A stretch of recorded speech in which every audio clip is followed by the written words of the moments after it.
participating also. And for the security part of it, Maine West has security there at all times, so it should be pretty safe. Training and supervision, this part is mostly youth forum.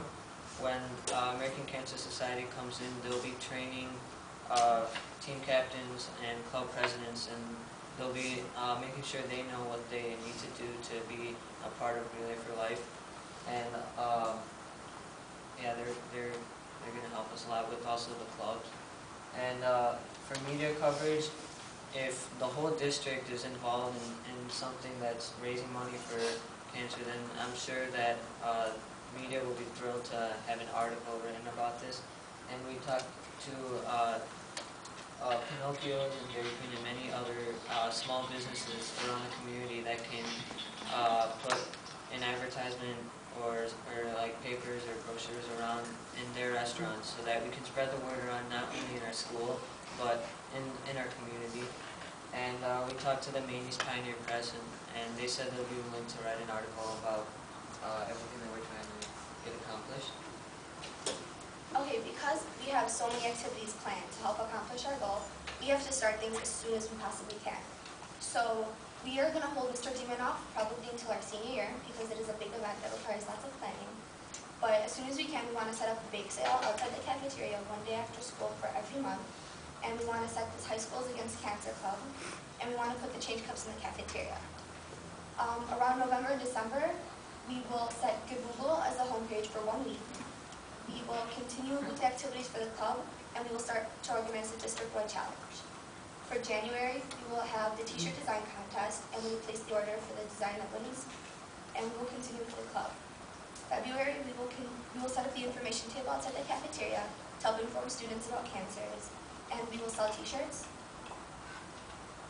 In March, we will put posters up around the entire school, and we will continue with our club activities.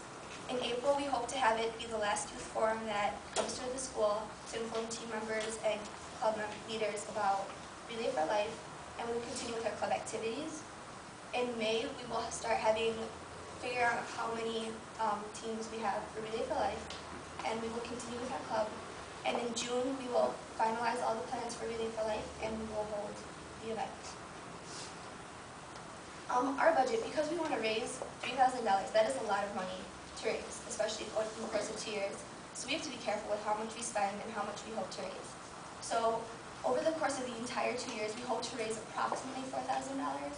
That is just a general estimate. Hopefully we can raise more than that, though.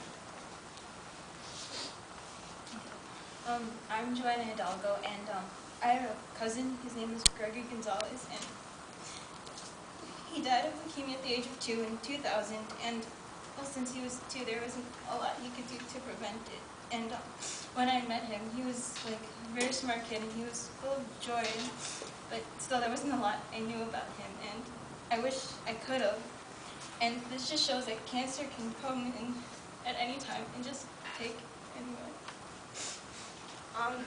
My Aunt Nash was one of the people who wasn't fortunate enough to survive from breast cancer, however my mom was. She was able to defeat it when she was diagnosed with it in 2002. But the thing is, one day she had a mammogram, and she was fine. Her doctor said she was all healthy. But 6 months later, she had self-examination, and she found a lump, and she got checked out and was diagnosed. So we really want to show the importance of self-checking and getting mammograms, and just to make sure that you're okay. And especially because it's hereditary, I should be really careful about this too. My name is Maggie, and my grandpa Al used to come from Poland every few years. And there was one time where I remember where he came and he told us that he didn't feel right. So my mom and I went, and he did not look good at all. So he went to the doctor, and he found out he had stomach cancer. So he went back to Poland, and he died 6 months later. My name is Mary Beth. My grandpa Bill Trapp was diagnosed with lung cancer in 2006. He had been smoking since he was 12, and in 2007 his lung cancer spread to his brain, and he died. My name is Yana, and I have an aunt, and she and her family came to America from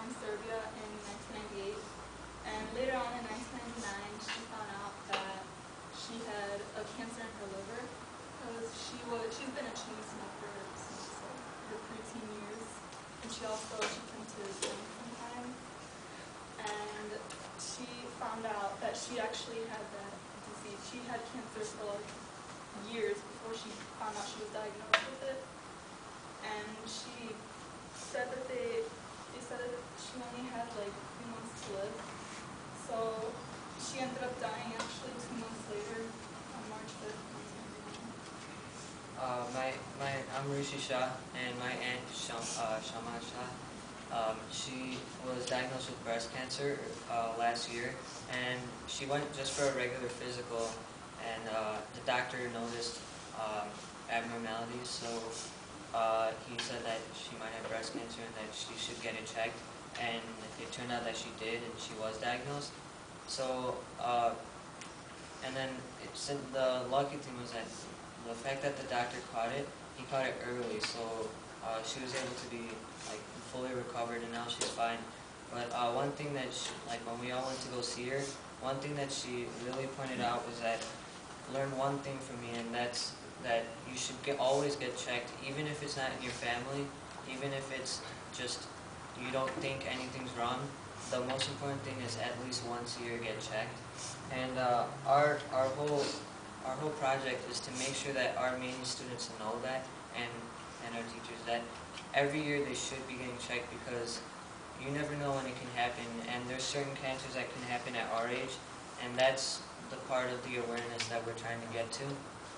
And the fact that we've all had our own experiences of knowing people that have had cancer or that have passed away, it shows how driven we are to do what we want to, and that we will accomplish, and we'll do anything to accomplish what we've said that we will.